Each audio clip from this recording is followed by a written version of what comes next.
Morning, everybody. It's Wednesday. I think this is actually our 20th class online. I think so. I'm not sure, but I think so. Woke up to snow again this morning. Talk about depressing. I'm so ready for summer. Anyways, so today we are going to quick run through this challenge question, and we are going to finish up acids and bases today. And there's not too much left. You are going to need your reference tables, so make sure you have those. We'll finish up acids and bases. I am giving you tomorrow off. All right, so hopefully you'll do some studying. Unit test is Friday at 9 a.m. Same type of format that we've been dealing with. All right, so from 9 to 10:30 on Friday will be the unit test. And then again, it'll be a Google form just like we've been doing. Okay, so let's go ahead and get started. All right, here's my challenge question. How many moles of H plus will be produced by 4.7 moles of sulfurous acid? Well, we need the formula for sulfurous acid. Okay, so now we know that it's not binary because there's no hydro, so this has to be a polyatomic. Remember, H goes to ich, ite goes to us. So this is an us, so this has to be a sulfite. Okay, so sulfite is SO3 with a -2 charge. Okay, how do I make that an acid? Well, I'm going to crisscross that with hydrogen, which is +1. So this is going to come over here. This is going to come over here. All right, so we get H2SO3. Now, so when H2SO3 breaks down, it produces 2 H pluses and an SO3 -2. So this is a diprotic acid. For every one of these, we get 2 of these. So if we start with 4.7 moles of this, how many moles of this would we get? Well, it's a 1-to-2 ratio, so we have to double that. All right, so 4.7 times, that's 9.4 moles of H plus, because we have to multiply that by 2. Okay. All right, so this is just using that ratio. All right, let's look at this one. Barium chlorate is dissolved in water. If brome cressyl green is added to the solution, what color would it turn? All right, well, what's barium chlorate? Okay, what type of compound is barium chlorate? Well, the formula would be, well, barium is Ba, chlorate is ClO3. This is +2 -1. This comes over here, this comes over here. That goes in parentheses, and we get Ba, parentheses, ClO3, parentheses, 2. Well, what type of compound is that? Well, this is a salt. Okay. If I put that in water and dissolve it, Ba, ClO3, 2, if I put it in water and dissolve it, it'll form Ba +2 aqueuses and 2 ClO3 -1 aqueuses.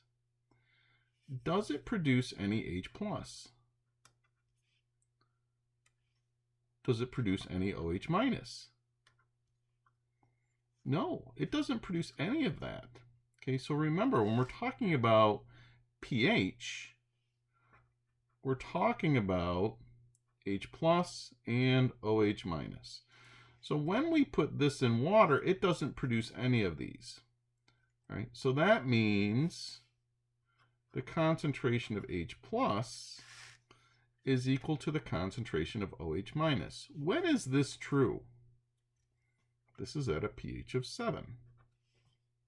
All right, so now that we know what pH we're in, now we can go use table M. Is it table M? I think it's table M. Yep, I'm right. We go to table M, and we're using brome cressyl green. Am I correct? Yep, brome cressyl green. So here it is. Right, now this is my range change. So below 3.8, it's yellow. Above 5.4, it's blue. Well, we're at a pH of 7, which is above 5.4. So this would turn blue. Okay. All right. Let's go get started. We're going to start with strengths of acids and bases. So we've already hit on this a little bit. Are all acids the same strength? In other words, I mean, will they all react in the same way? And the answer is no. And how do we know that? Well, can we eat acids? There are certain acids that we can eat. All right, so probably some of you had some orange juice this morning. There's citric acid in that orange juice. Okay, we can drink that. It doesn't hurt us. Vinegar. How many of you like pickles? There's a lot of vinegar in pickles. I love pickles. All right, so we can eat that acetic acid that's in that vinegar. Well, what about hydrochloric acid or nitric acid? What happens if you drink the hydrochloric acid or the nitric acid? Not good. Okay, so acids have different strengths. Same thing with bases. Some bases, okay, are very strong, okay, and there are some bases that are very weak. Okay, so what makes an acid strong? What does that mean? Well, in a strong acid, it produces lots of H+.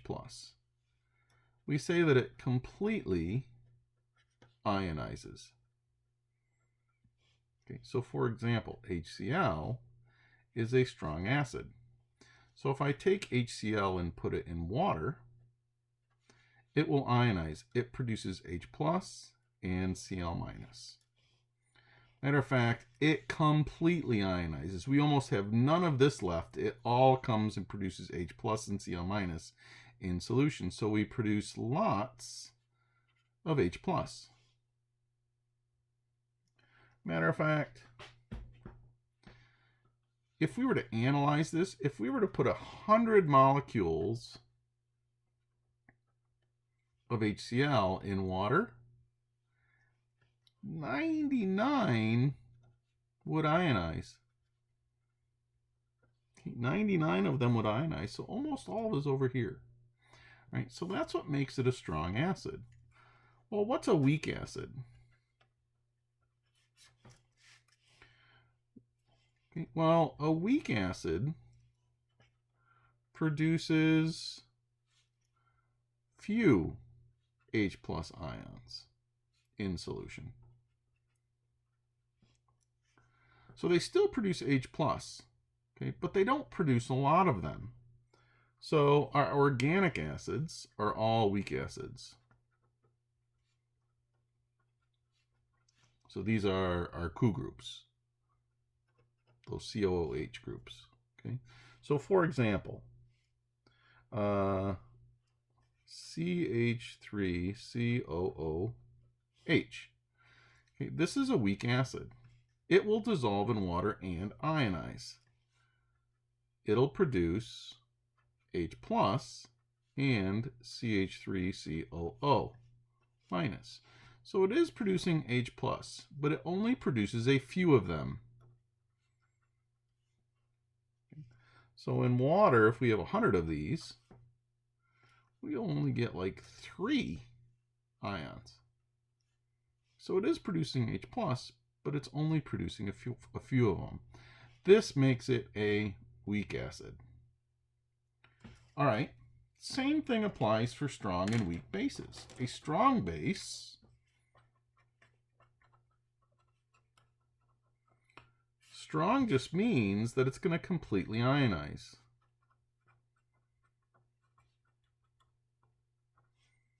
NaOH is a perfect example. It is a strong base. When we put it in water, it almost all becomes Na+, and OH minus. It produces lots of OH minus. Okay, so strong bases are similar to strong acids. Okay, they completely ionize. What about weak bases?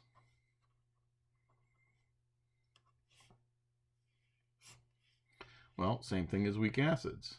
They produce few OH minus ions. An example of a weak base is ammonia, NH3. NH3 reacts with OH water molecule to produce NH4 plus and OH minus, but it will only produce a few of these. Okay, it only produces a few, so it's a weak base. Right, so you can, now, how do we know if an acid is going to be weak or strong?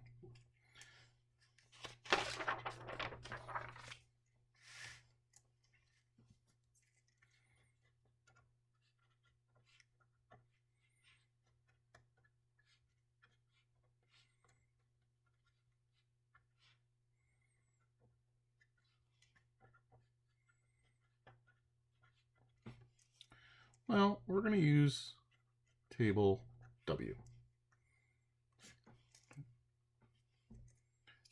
Now, a W looks like, where is it? Here it is. It looks like this. All right, so, oh, look here, we got conjugate acid base pairs. Okay, so this is the acid, right? And these are the conjugate bases. All right, so remember how we did this? We said if this was an acid, its conjugate base would be without one of the hydrogens. So that's its conjugate base. Same thing here, same thing here, same thing here. So this is the acid and its conjugate base. Okay, so this is what table W looks like. Now this gives us strengths of acids. Okay, so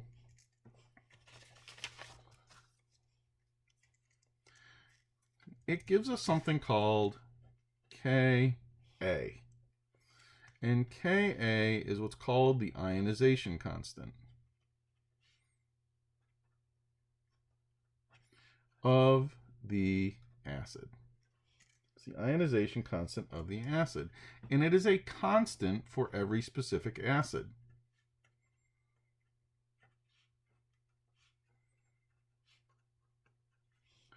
And really what it's telling me is it tells me how much the acid ionizes.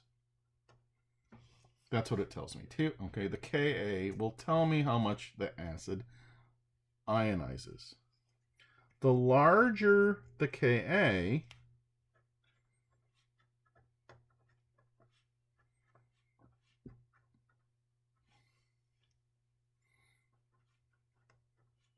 the more H plus it will produce. We can also say the larger the Ka, the stronger the acid. So if we have a large Ka,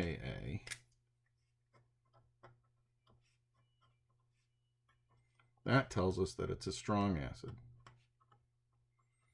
Okay. If it's a small Ka, that tells us that it's a weak acid.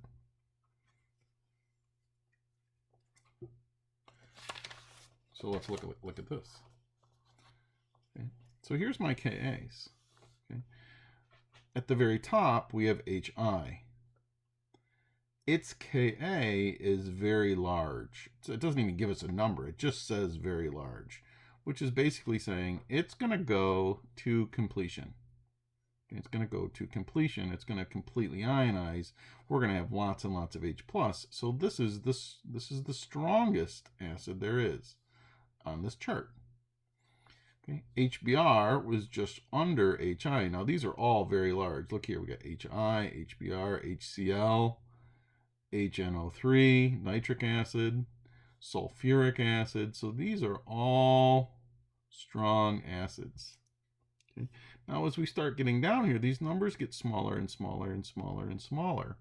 Right? So these are starting to get into what are called weak acids. Now look here. Okay, here's the one that we just talked about. Okay, CH3COOH.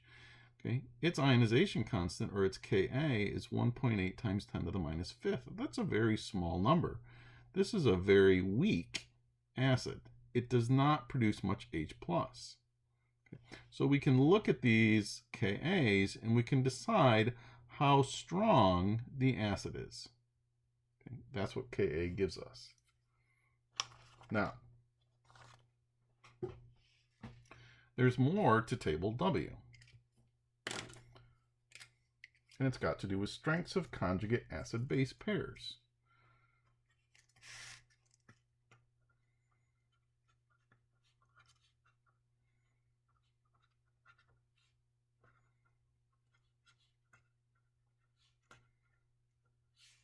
Strengths of conjugate acid-base pairs. If an acid is strong,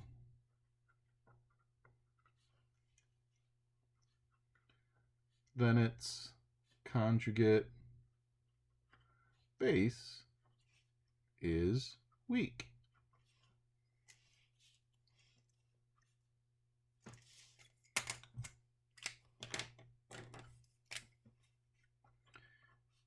If an acid is weak, its conjugate base is strong.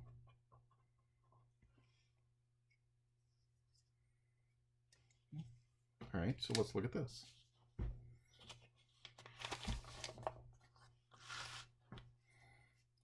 If we look at HI, this is a very strong acid. Okay, it's going to completely ionize. It's going to come over here and produce H+ and I-.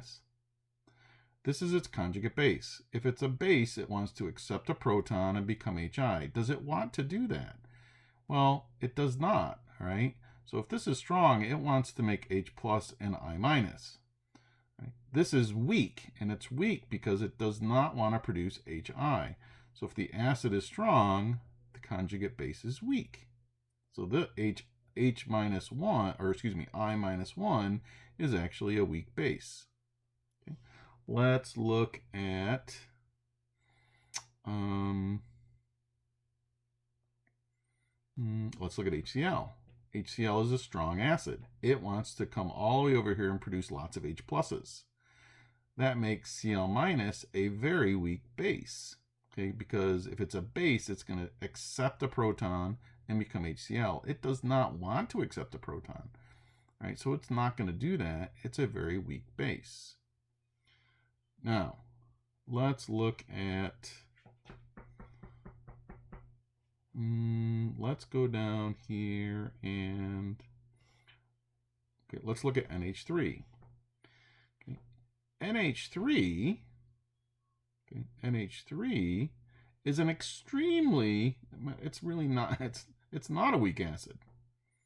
Okay, it's not a weak acid. It's not an acid at all. Its Ka is extremely small. So is it going to make any of this? And the answer is no. Okay, it's not. All right, so it's actually going to come over here. So this is a base. All right, now let's look at.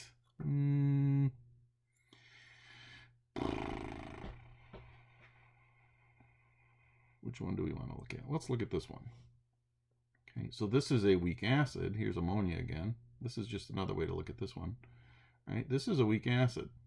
It's a very weak acid. So that makes NH3 a very strong base, which means this is going to react with this to produce more of this.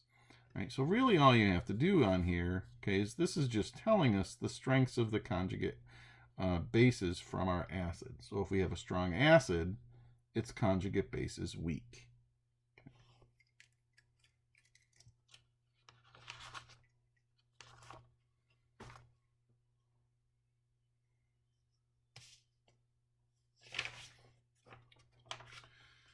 Now, the last thing we have to talk about strength is electrolytes. So we know that all acids and bases conduct electricity. They're electrolytes. Okay, they conduct electricity. They're all electrolytes. And the reason that my acids and bases are electrolytes is because they produce H plus or OH minus in solution. So it's making ions that can move. Now what's important is this, because some acids conduct electricity better than others. Some bases conduct electricity better than others. The more H plus or OH minus the acid or base produces, the better it conducts electricity. So the more ions dissolved, the better it conducts electricity. So which acid would conduct electricity better? HCl or CH3, CH3COOH? Let's just do this. Which would conduct electricity, electrons, better? HCl. Let's do a couple of them. HCl, H3PO4, HBr, and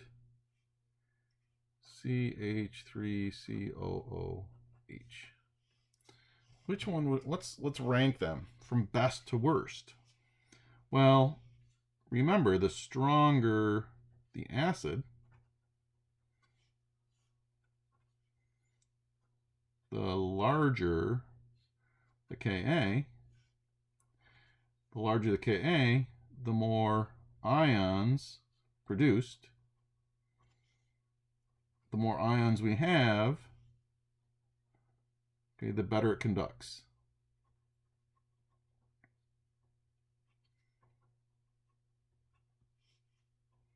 So we have to look at the Kas. Well, the Ka for HCl is very large. The Ka for H3PO4 is 7.5 times 10 to the minus third. HBr is very large. HNO3 is 1.8 times 10 to the minus fifth. So, which one would conduct electricity the worst? Well, it's the one with the smallest Ka. So this would be our weakest acid. It would conduct electricity, okay, but it is, it conducts the least.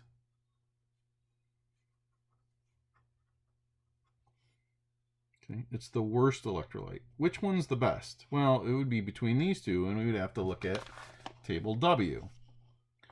HBr is listed above HCl, so actually HBr is the best conductor. Not by much. There's very little difference between this one and this one. So this would be the best, this would be second, this would be third, and then finally this would be the fourth one. Right, so the bases work the same way. Okay, the stronger the base, the more OH minus that it's produced, okay, and the better it will conduct. All right. So we have one last thing to talk about, and I'm just going to mention this. There is another theory of acids and bases. Okay, so we've talked about the Arrhenius theory. We talked about Bronsted and Lowry theory. there's one more theory of acids and bases that you should be aware of. And these are called the Lewis theory of acids and bases. Now, Lewis is the same, you know Lewis. Where have we talked about Lewis? Lewis dot diagrams. Okay, same guy. He works with electrons. And Lewis found that there are some compounds that act like acids and bases that are not covered by Arrhenius and Bronsted-Lowry. Okay, so just like Bronsted-Lowry said, okay, Lewis thinks the same thing. He doesn't think that Arrhenius is wrong. He doesn't think that Bronsted-Lowry is wrong, right? He's just extending the Arrhenius theory, okay? So Lewis extends the Arrhenius theory. Now, you really don't need to know much about Lewis theory, okay? I do want you to know how to define a Lewis acid and a Lewis base. Okay, so a Lewis acid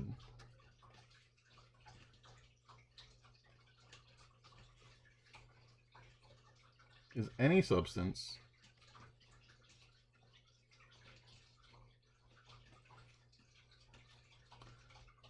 that can accept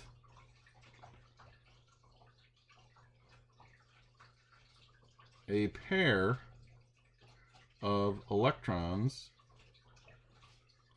from another substance. Okay. These are electron pair acceptors.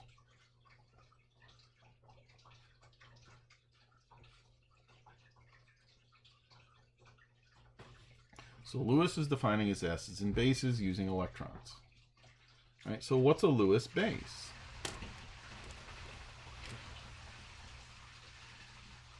A Lewis base is any substance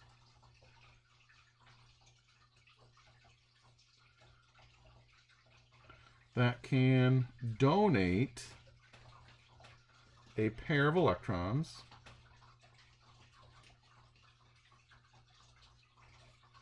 to another substance. Lewis bases are called electron pair donors.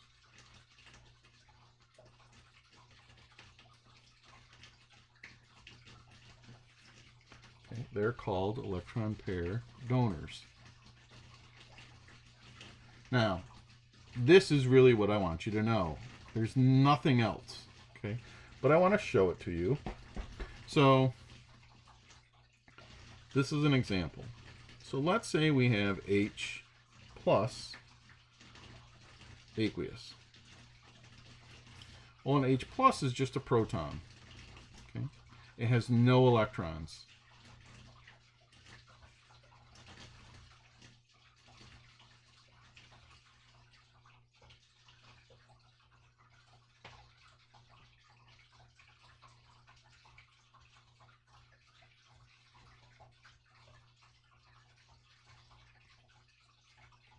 Okay, so this is OH minus.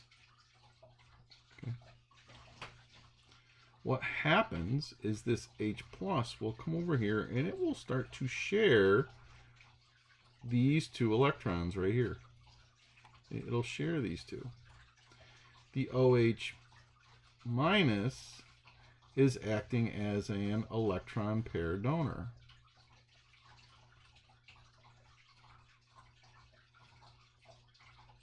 It's acting as a base, okay, which is, we know OH minus is a base, but it's acting like a Lewis base also because it's donating these two electrons. The H plus is acting as an electron pair acceptor.